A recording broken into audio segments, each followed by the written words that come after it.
Hey there, once again. This is Cedric. So, first off, thank you for purchasing your reading.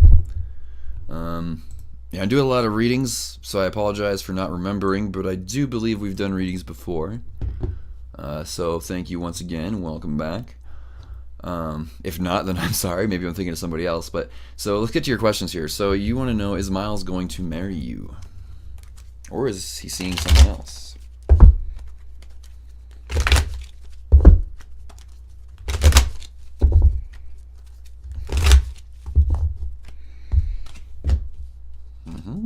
Oh, wow. Very rarely do I pull both of two out of the three strongest love cards. We just pulled right next to each other. So, yeah, I think there's a real good chance you guys are going to be together. There is one thing to point out here, and that is that, okay, for one, I think it's going to happen. I think you're good. But this question of, is he going to marry me, plus is he seeing someone else? It's like, that kind of points out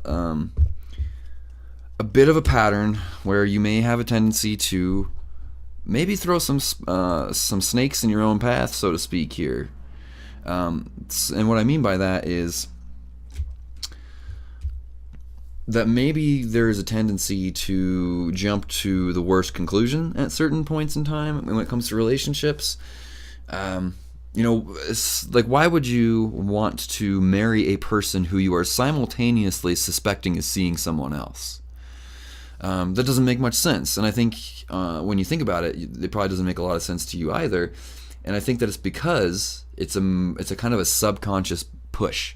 Maybe you don't consciously always think of that way, but there's like this unconscious kind of pattern that maybe pushes you towards thinking about, this person couldn't possibly truly love me. They couldn't really be with me. They couldn't, all these like really negative things about why you shouldn't have what you really want, or why you shouldn't get the love that you feel like you want. So there is this goes down to a deeper level of, no, I don't think he's seeing anyone else, but I do think that maybe there is a tendency for you to assume that in relationships quite frequently, maybe even. And that right there can cause a lot of problems. So the more you're able to just relax, trust this person, trust in the flow of the process, trust that you're being guided in the right direction, and realize that no matter what happens with you and this person, it'll still be all right either way. But right here makes me think you guys have a strong connection. It's going to develop into something even deeper, and that it's going to turn into, you're going to take this relationship to the next step very soon here. What that means to you guys will be kind of dependent upon where that's a little more specific and personal based on your interactions together. I don't see specifics here as far as that goes, but yeah, I think you guys are very much going to be together. I think that marriage is absolutely a possibility, but be sure to recognize that tendency for possible self-sabotage to where you finally get what you want, but then there's some kind of part of you in the back of your mind, that unconscious part of your mind, that's saying, I don't deserve this, I can't have this, I shouldn't have this, I better do something to ruin it. And a lot of people do this. And it gets to be so confusing because it's an unconscious pattern. It's an unconscious program. So the next step here is not necessarily worrying about what you need to do as far as the relationship is concerned, because that'll happen naturally. That the relationship will be a natural outgrowth, a natural byproduct of your state of being and your feelings of who you are. So the real question here is how do you remove that potential self-sabotaging belief system that might cause the problem, because it looks like it's pretty good between the two of you.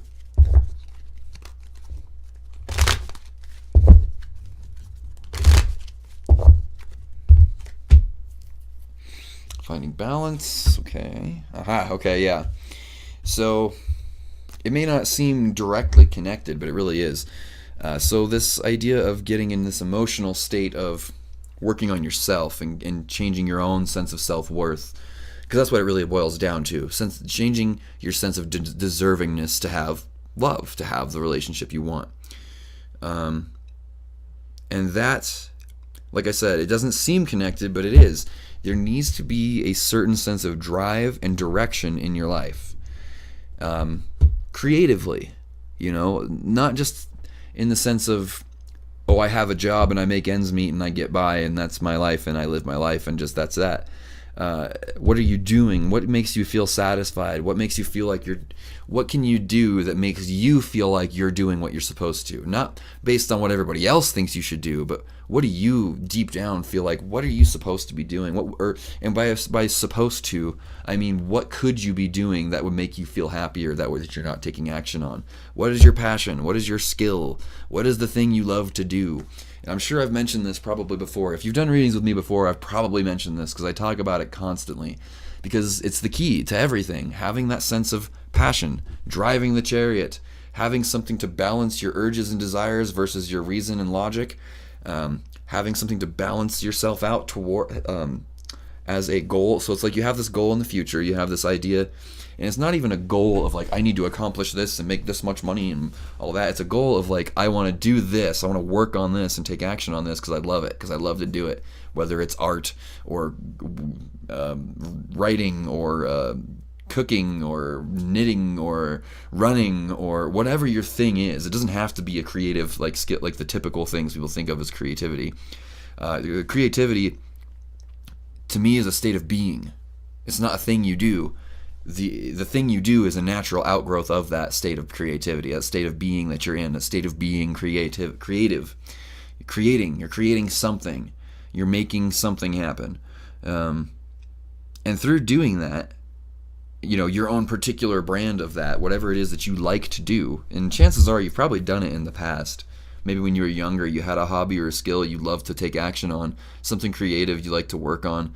And again, creative is a loose term here. It could be anything, whatever your thing is. If you're into underwater basket weaving, I don't know if that's a real thing, but you know what I mean? Like whatever your thing is, do that. And the more you do that, the more you slowly build this sense of solidity within yourself, this sense of strength of who you are. You build a stronger foundation in your life that makes you feel good about yourself, and through that, you change your energy, which then changes the way that things manifest. And it also changes your beliefs. Those beliefs like, I can't have the love I want, this person can't possibly just love only me, those kinds of beliefs that are in there running on the subconscious, they start to go away because you start to replace them with, I feel good about what I'm doing. I'm good at what I do. I create things. I like my creations, and therefore I must like myself. And like, it's kind of this, there's just this process that occurs when you get in your zone, when you get in that creative flow, that flow state. There's a process that happens emotionally, and as you work through this emotional process and begin to grow in that way and become more and more comfortable in your own skin in the present moment and just start to enjoy your life more and more, the natural byproduct of that is that your reality begins to shift and reflect that to you by bringing you the situations that are commensurate with your beliefs. So if you believe, I don't deserve to be loved exclusively by another person, then your reality molds around you, shifts around you to say, your wish is my command, basically, but if you change that around, and the easiest way to do that is by working on your creativity, your sense of working on your passion. When you change that belief from I don't deserve this to I do deserve this to I love my life, I love myself, blah, blah, blah, all these really good things, then your reality shifts to reflect those things to you. Because everything is consciousness, everything. We are all little dreams in the mind of the one creator. However you want to frame that, however you want to look at that, whatever names you want to give to this energy, this entity, everything is consciousness. That's why artificial intelligence doesn't work the way that people are trying to get it to work yet. It's because they don't realize that consciousness isn't just something that happens because of chemicals in the brain. Consciousness is everything. The chemicals in the brain and all this kind of stuff are just ways of interpreting and harnessing the field of energy, the field of consciousness that exists everywhere. That's why I can give you a reading from across the country, maybe even a different country, and it'll still work. It's because our minds, there's no difference really on that fundamental level. There's no difference between my mind and your mind. And that's why I'm able to do this. Because consciousness is everything. It's everywhere. We are all connected in that way. We are also separate and also have the individual perspective. But on that deepest fundamental level, consciousness is everywhere. Consciousness is everything. And that's why when you change your inner state of being, your inner beliefs, your thoughts, your intentions, your outer experience, your outer reality can begin to shift, because it's not actually a physical thing. It's actually consciousness. It's all energy. It's a reflection. It's all an illusion. And if you learn to work with that illusion, you can actually start to change you can have more conscious, I don't want to say control, but you can have a little more of a direction about, I guess you could call it a certain level of control over your life. Nobody ever really gets full control over their life, but you know what I'm trying to say. So I'm going to go ahead and pause this video real quick. I'd like to kind of take a break for just a second before I get into the generalized readings. We've already answered your questions here. Or actually, no, we didn't finish your questions. I just kind of went off on a big tangent. So let's go ahead and finish these questions first before we kind of do anything else. So, will my daughter do well in college? I apologize, I almost skipped over your last 3 questions. I just got carried away on this tangent. So.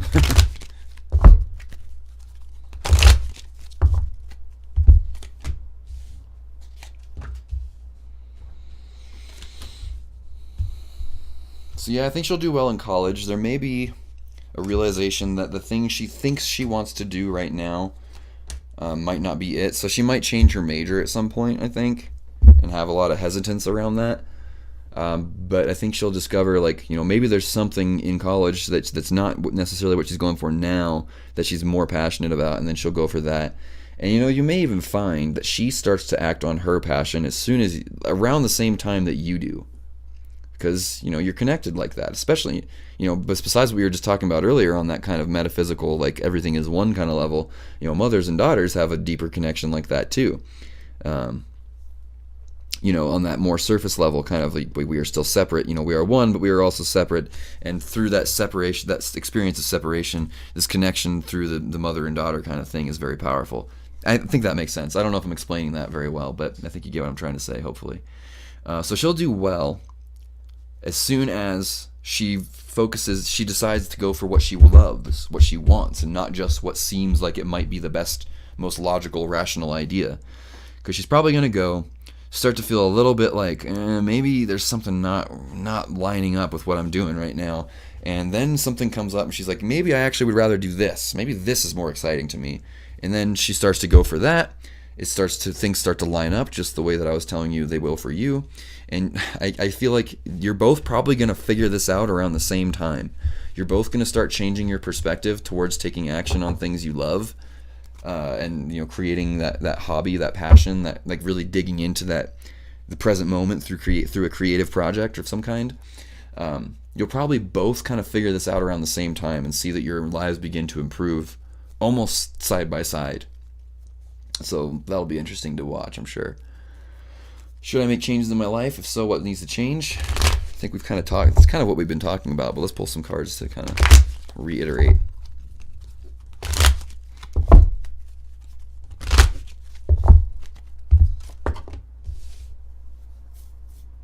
Okay. Really, the main change needs to come, and it takes time. This is not something that happens overnight. This takes a lot of work, but the main change is learning to have faith and trust in the principles we've been talking about here. The idea that you do create your own reality, that you are a divine being of manifestation, increasing your relationship with your sense of the divine in whatever way that you feel like you resonate with that.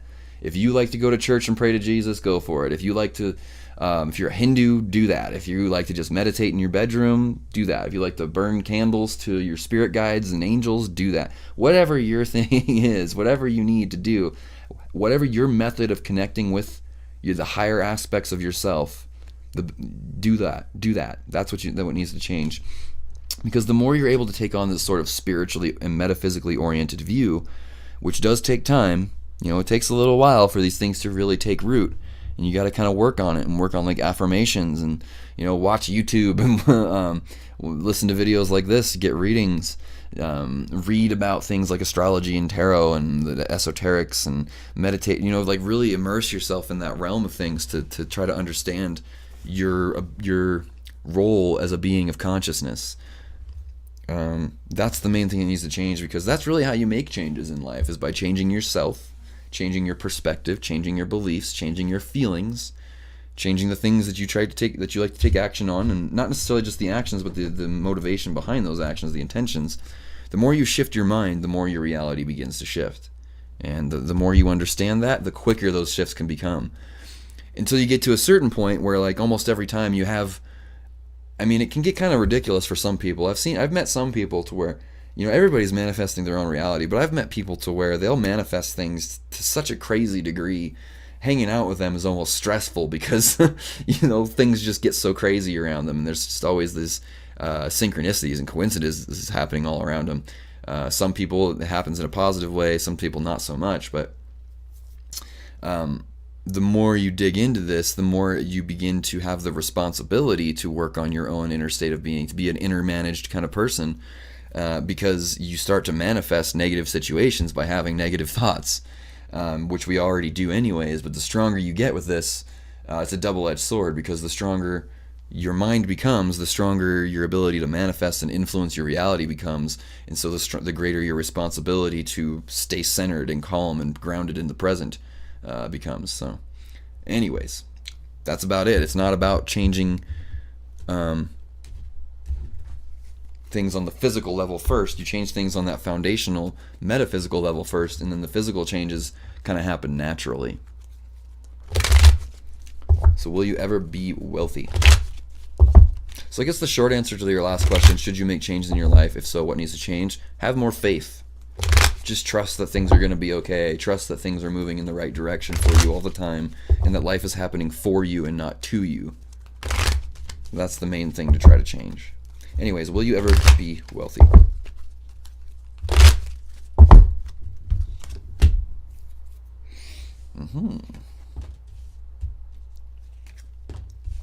So there's a very strong chance of that.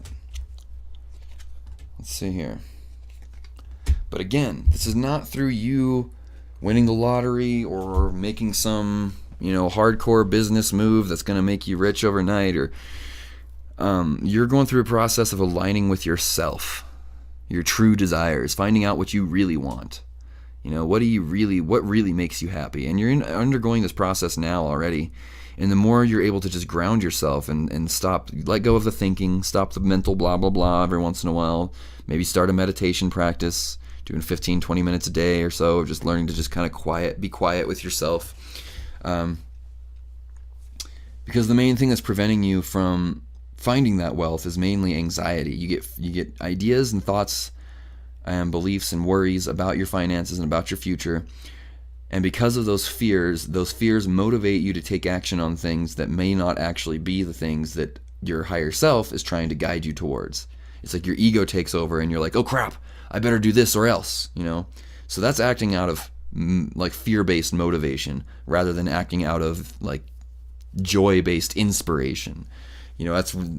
So right now it's like your current perspective is like, I'm running away from poverty towards wealth instead of running towards wealth and forgetting about poverty, And so how do you run towards wealth? Well, first off, you let go of the thoughts of, you let go of all the worrying and thinking about what you don't want, and stop thinking so much about the negatives of the situation, and start getting in the flow with yourself and taking action on what you really want. Because when you let go of that fear of the, oh crap, I better do this or else, you're then more conscious and present so that you can take action on things that seem more naturally in alignment to you.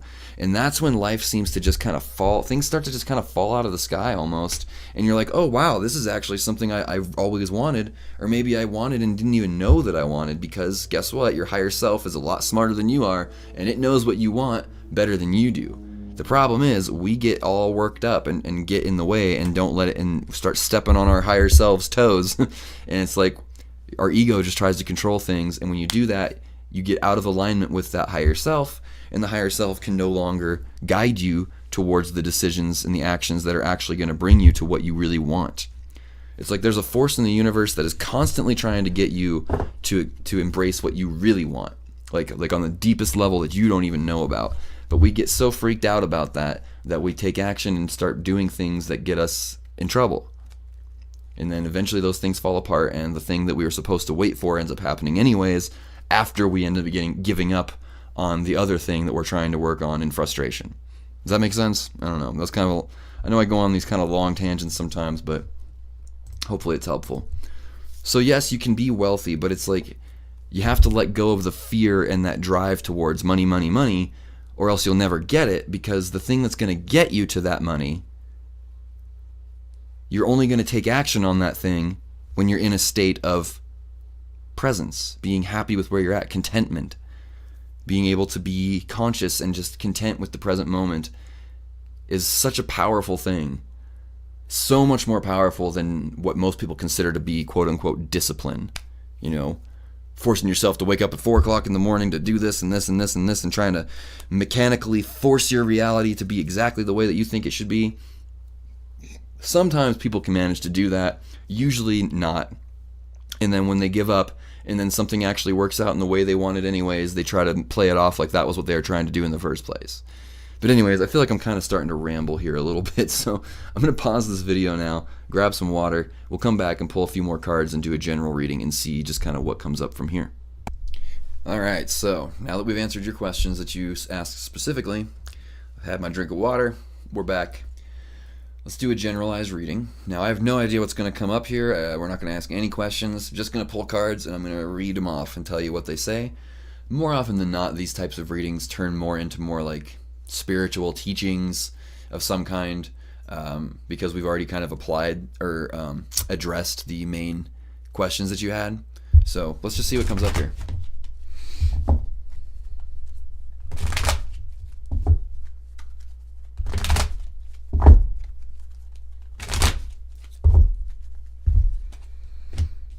The Devil, the Fool, Four of Swords, Queen of Pentacles. I'm just pulling cards randomly here, so I'm not even asking any questions as I'm pulling these. I'm just going to see what they say to me. We got the Magician, Nine of Swords. Let's see if you can see this. Alright, let me look at this for a moment. Yeah, okay, so this is kind of a general kind of thing. And we may have touched on this a bit in the the previous section of this reading. But there's this overall kind of teaching coming through here having to do with the idea of waiting and what happens when you're in this position of having to wait for something. So we have this Three of Wands here. We see the eye in the triangle, but the eye is closed. It doesn't see what is growing underneath the surface. And very, very often in life, especially when you're into things like the tarot, like metaphysical stuff, like the law of attraction and trying to manifest things with your mind and trying to get into these deeper aspects of reality, this becomes a really big part of things, because there's a lot of times where you just kind of gotta wait for things to come to you, and you don't see what's growing underneath the surface because there's this process involved that you just don't get to witness, really. Your higher self knows what's going on, but your conscious self doesn't.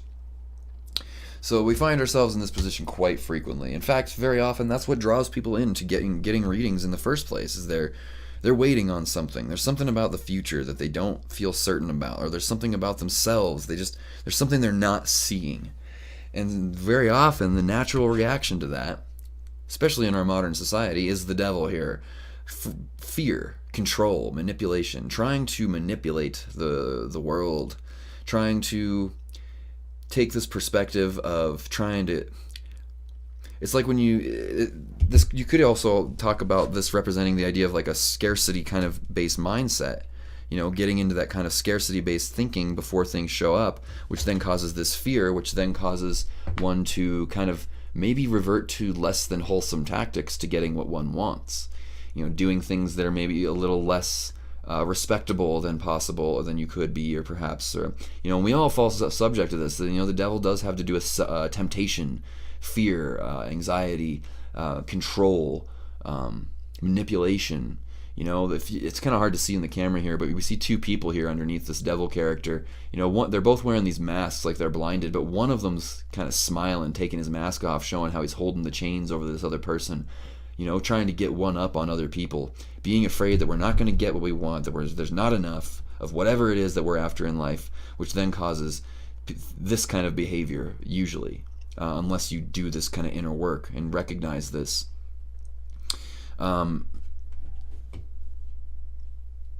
So then this sort of leads, it's almost like Yoda from the Star Wars movie, anger leads to hate, or fear leads to anger, anger leads to hate, hate leads to suffering. And that's kind of what this is talking about. This is like the fear of not having what you want, which is really the basis of most of human suffering when it comes down to it. At least psychological suffering. Obviously there's physical stuff and problems in the world that are physical and very real in that way. But when it comes to psychologically, a lot of what comes up and a lot of what causes most of human suffering is this scarcity mindset. Where is mine? Is there enough? Am I going to get what I want? Am I going to have to just deal with never having what I want? And that kind of mentality. We may not consciously always think of it that way, but that's the real underpinning mechanism here. So then moving on to the Fool card here. This is almost the opposite in a way, where this is like letting go and just going with the flow. You don't know what's going to happen next. You don't know anything about the future. You don't try to control things. You don't see what's coming next yet. But one of the details in this card that maybe people don't recognize a lot is he's actually wearing what's known as the Chaos Star around his neck, and he's got a Chaos Star down here as well. And that symbol is representative of all potentiality, and that all potentials radiate from the center point, and you are the center point. So this is a very different mentality than this devil mentality. This controls, manipulates, has a fear that's not going to get what it wants, and ends up kind of screwing people over. There's even like a human heart on the book here being sacrificed to this devil, this evil being. So, it's like representative of how far people will go because of this fear-based mentality. Whereas the Fool, he's holding this little rose in his hand, and he's kind of just going with the flow, man. He's got covered in this symbolism that's not always immediately obvious, but it's representing the fact that he knows he's the master. The journey begins and ends with the Fool, they say in the tarot a lot. It's the first and the last card. That's why its number is 0. Because the Fool can be a foolish person, but then also an enlightened person can appear very foolish because they understand that they don't have this type of control. They understand that they are the center point which radiates all potentialities, all manifestations. They are manifesting their reality. They are the generator of this crazy reflective reality. That's this mentality. So this is a very carefree, kind of happy, easygoing kind of attitude. This is a tightened up, kind of trying to control everything kind of attitude. And those are the two of the options you have when you don't see the things coming that you want to have coming. Oh no, am I going to have the money? Am I going to have the love? Am I going to have this? Is this, is there enough? Oh no. So the next card here, the Four of Swords, has to do with kind of putting things at a distance, and needing to realize it's kind of a difficult thing to explain in this context here. Keeping things at a distance through mental quietude. So not pushing things away out of fear, but keeping certain thoughts at bay, not making conclusions too quickly on anything when you don't see all the details or all the factors involved in a situation that might be causing you fear. The willingness to put off making conclusions is necessary here. Because the natural next step from what we've been talking about here, between, you make the choice, you don't see what you have, you start worrying about what's going to happen. Do you either go this devil route of trying to manipulate and control and be very ego-oriented, or do you go the Fool route of being, kind of letting go and just taking that more Buddha-like perspective of recognizing that what needs to be will be, that the Tao is taking care of you, that the flow of the universe is taking care of you. The natural, so one way or the other, this is what backs this. That's what fuels this, the Emperor, the drive, the action we take in the world.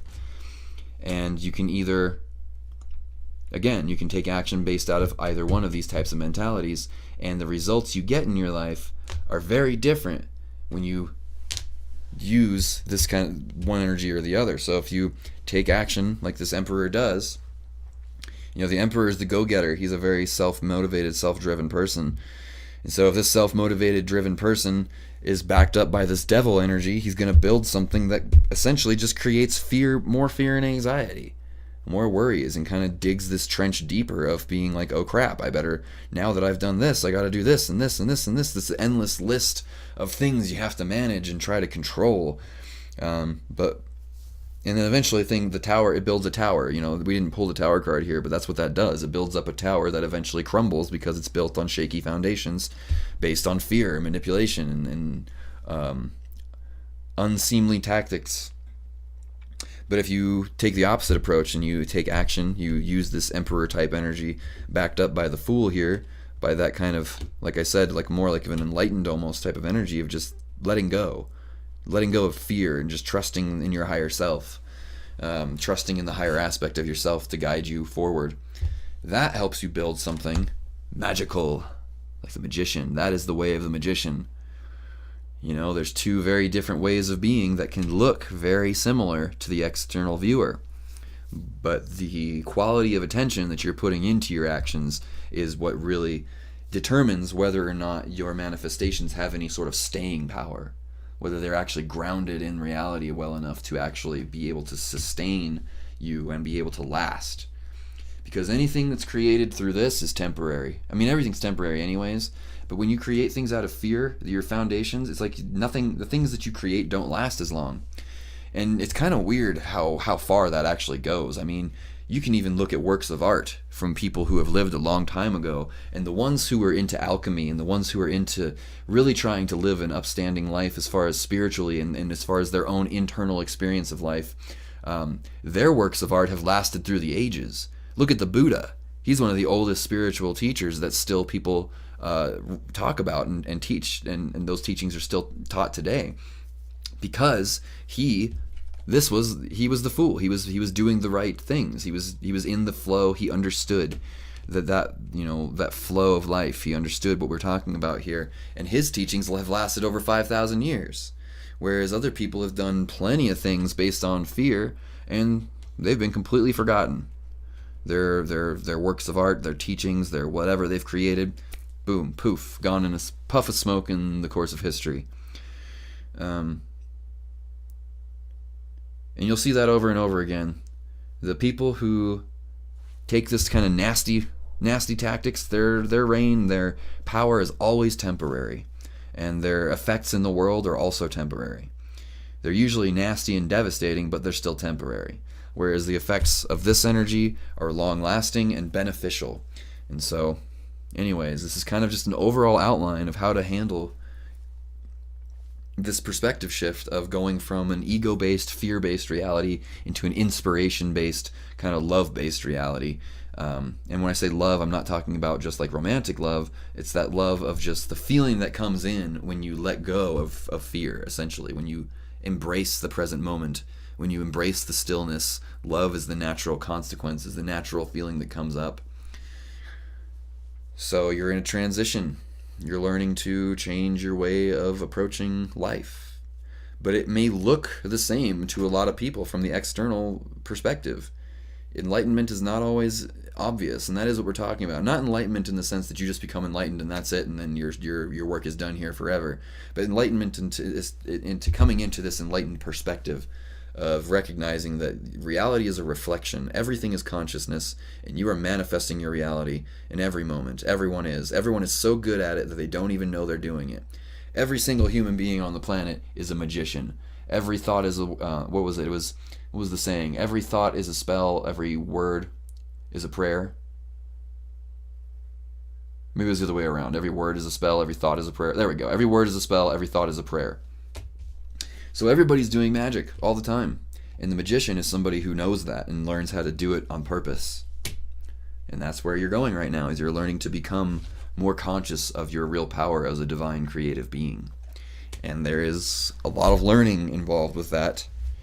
But when it all boils down to it, you can get rid of all these lessons, all this stuff, you could just take this one card and be like, this is the whole point, is to become childlike, spontaneous, let go of fear and just be, and allow yourself to take action on the things that come to you as they come to you, and trust in your higher self, trust in the higher aspect of yourself, the universe, God, your higher self, the holy guardian angel, your spirit guides, whatever you want to call it, however you you relate to this guiding principle of the universe. And I'm sorry if I'm repeating myself here, but this is the meat of what we're doing here on this planet, in my opinion. So it's worth kind of going in detail on. So anyways, thanks for watching. I hope this has been enlightening to you. Just kidding, but you know what I mean. So hope this has been helpful for you. Thanks for watching. If you enjoyed the video, let me know. Be sure to let your friends know. And I'll talk to you again soon. Take care.